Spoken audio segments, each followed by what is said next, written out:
শিল্পী,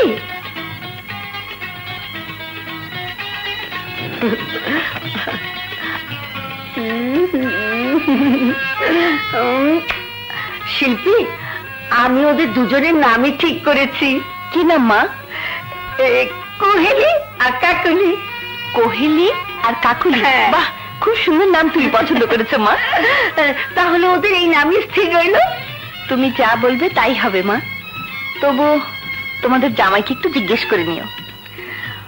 ওকে আবার জিজ্ঞেস করার কি দরকার? আমি ওদের নানি, ওদেরকে আদর করে দুটো নাম রাখার অধিকারও কি আমার নেই? এটাও শাকিলকে জিজ্ঞেস করতে হবে।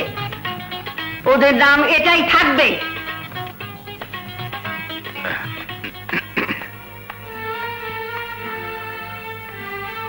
পেয়েছি, এই নাম রাখা নিয়েই প্রথম প্যাচটা লাগাতে হবে। কি বললেন? হ্যাঁ, তোমার শাশুড়ি ওদের নাম রেখেছে কুহেলি আর কাকুলি। তোমার স্ত্রী বলেছিল তোমাদের জামাইকে একটু জিজ্ঞেস করে নেই। মা তখন কি বললেন? না মানে কি বললেন বলুন। হ্যাঁ, বললো শাকিল তোর স্বামী, বিয়ে করে ঘর জামাই হয়ে বাড়িতে পড়ে আছে। হ্যাঁ, ওকে এসব ব্যাপারে মাথা কামাতে দিস না, তাহলে দেখবি ধীরে ধীরে এবারে সব ব্যাপারে নাক গলাতে শুরু করেছে। ঘর জামাইকে ঘর জামাইয়ের মতো থাকতে দে। বলো দেখি, এটা কোনো কথা? হ্যাঁ, বাবাটা সন্তানের নামও রাখতে পারবে না? হ্যাঁ, ঠিক আছে, আপনি এখন আসুন। আচ্ছা বাবাজি, আমি যে তোমাকে কথাগুলো বলেছি কাউকে বলো না যেন। আসি।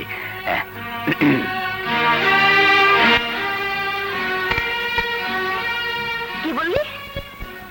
আমি ঠিকই বলছি বাবু, জামাইয়ের মনটা এত ছোট আমি জানতাম না। সামান্য দুটো নাম তুমি রেখেছো বলে।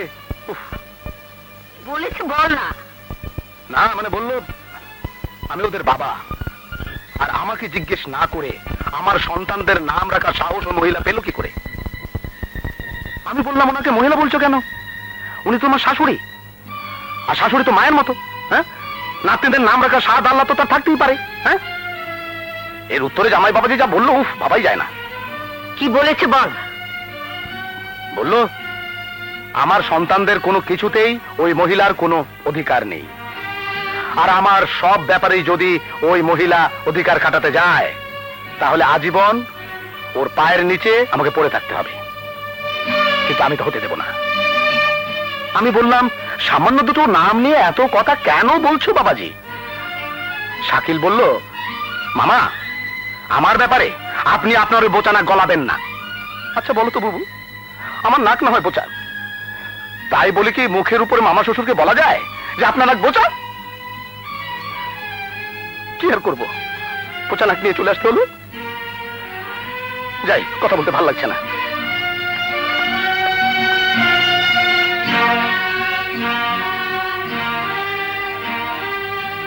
ওর মন এত ছোট?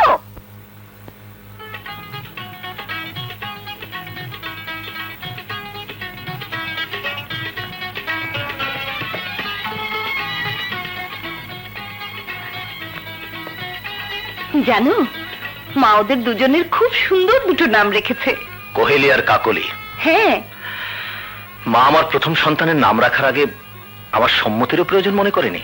শাকিল, শাকিল, তোমার সন্তানদের ভালোবেসে আমি ওদের নাম রেখেছিলাম, ভেবেছিলাম তুমি তাতে খুশি হবে। যাক, তুমি ওদের বাবা, ওদের প্রতি তোমারই অধিকার বেশি। আমি ওদের নাম রাখাতে তোমার মান সম্মানে যদি এতটুকু ক্ষুণ্ণ হয়ে থাকে, তাহলে ওই নাম পাল্টে তুমি তোমার পছন্দ মতো নাম রেখে নিও। মা, এসব তুমি কি বলছো? ও তো তেমন কোনো উদ্দেশ্য নিয়ে কথাটা বলেনি।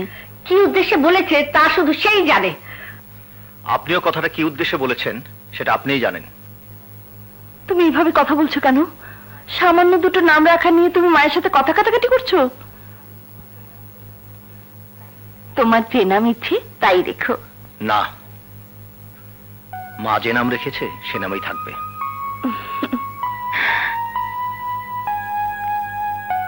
স্যার, আপনি আমাকে দেখতে এসেছেন, আপনার অশেষ মেহেরবানি। কিন্তু স্যার, আমি ভীষণ বিপদের মধ্যে আছি। দুদিন পর আমার বড় মেয়েটার বিয়ে, কিন্তু টাকার জন্য বিয়েটা ভেঙে যাবার উপক্রম হয়েছে। তাই পাগলের মতো দিশেহারা হয়ে পথ চলতে গিয়ে এই অ্যাক্সিডেন্ট হয়েছে। ভালোই হতো যদি অ্যাক্সিডেন্ট আমি মারা যেতাম। এসব আপনি কি বলছেন?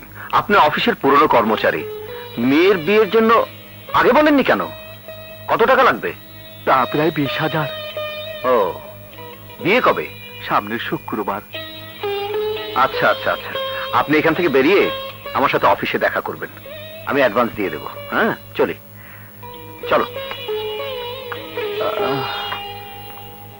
আল্লাহ,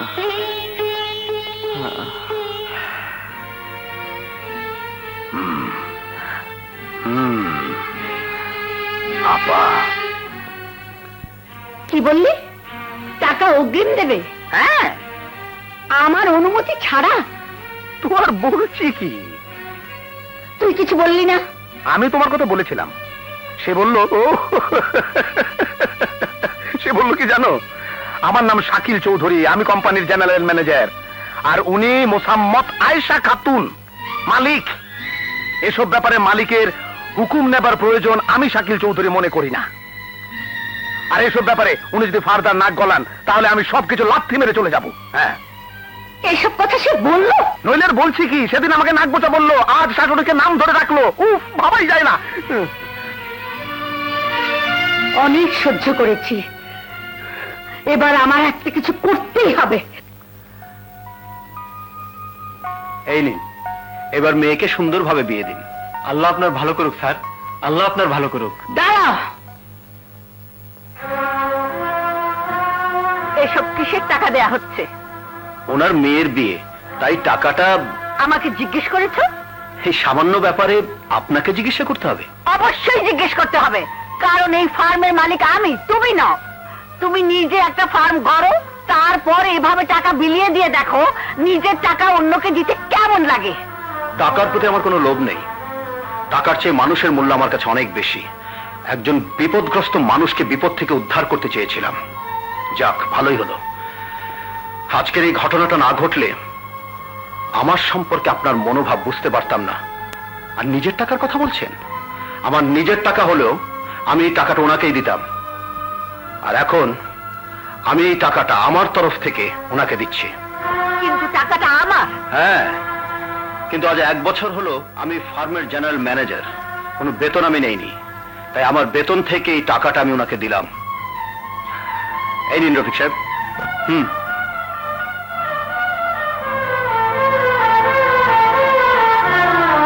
আপনি আসুন। আসসালামু আলাইকুম। ওয়ালাইকুম আসসালাম। এসব তুমি কি বলছো মা? আমি ঠিকই বলছি, এত সব কথা তোর কাছে আমি এতদিন গোপন রেখেছিলাম, তুই শুনলে দুঃখ পাবে, কিন্তু আজ তোকে না বলে আমার আর কোনো উপায় ছিল না। এখন তুই বল, আমি কি অন্যায় করেছি? ন্যায় অন্যায় আমি কিছুই বুঝি না, আমি শুধু বুঝি ও আমার স্বামী, তাই তাই স্ত্রী হয়ে আমি ওকে এসব ব্যাপারে কিছুই বলতে পারবো না। শিল্পী, শিল্পী, মা তোমাকে কি বলেছে আমি জানি না, তবে আমি আর এখানে থাকবো না, আজই তোমাকে নিয়ে চলে যাব। না, আমার মেয়ে তোমার মতো একটা ছোট লোকের সাথে যাবে না। মা, যেতে হয় তুমি চলে যাও। তোমার মতো মানুষের সাথে বাস করলে আমার মেয়ে এক মুহূর্তের জন্য শান্তি পাবে না, সারা জীবন অশান্তির আগুনে জ্বলে পড়ে মরবে। কিন্তু এই কথা আমি আপনার মুখ থেকে নয়, আমার স্ত্রীর মুখ থেকে শুনতে চাই। শিল্পী, বলো, তোমার মায়ের কথাই কি তোমার কথা? বলো। ও তোমার সাথে যেতে চাইলেও আমি ওকে যেতে দেব না।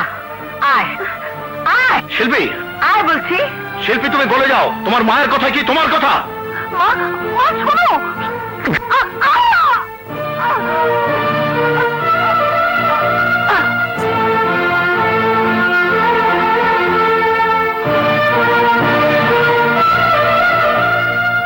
শোনো, আমার মেয়ে তোমার সাথে যাবে না, যেতে হয় তুমি যাও। শিল্পী, তুমি আমার সাথে যাবে কিনা সে কথা আমি তোমার মুখ থেকে শুনতে চাই।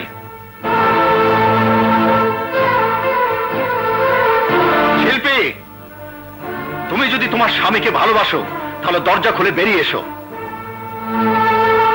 শিল্পী, তুমি যদি তোমার সন্তানদের মঙ্গল চাও তাহলে বেরিয়ে এসো, বেরিয়ে এসো বলছি। শিল্পী, আজ যদি তুমি তোমার স্বামীর কাছে না আসো তাহলে জীবনে আর কোনোদিন তুমি স্বামীর মুখ দেখতে পাবে না। বেরিয়ে এসো বলছি শিল্পী। তোমার কোনো কথার উত্তরই দিচ্ছে না, তোমার বোঝা উচিত সে তোমার সাথে যেতে চায় না। আর এও বোঝা উচিত মাকে ছেড়ে কোনো সন্তানই যেতে চায় না। বেশ,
আমার সন্তানকে নিয়ে কোথায় যাচ্ছি সে কথা জিজ্ঞেস করার আপনি কে?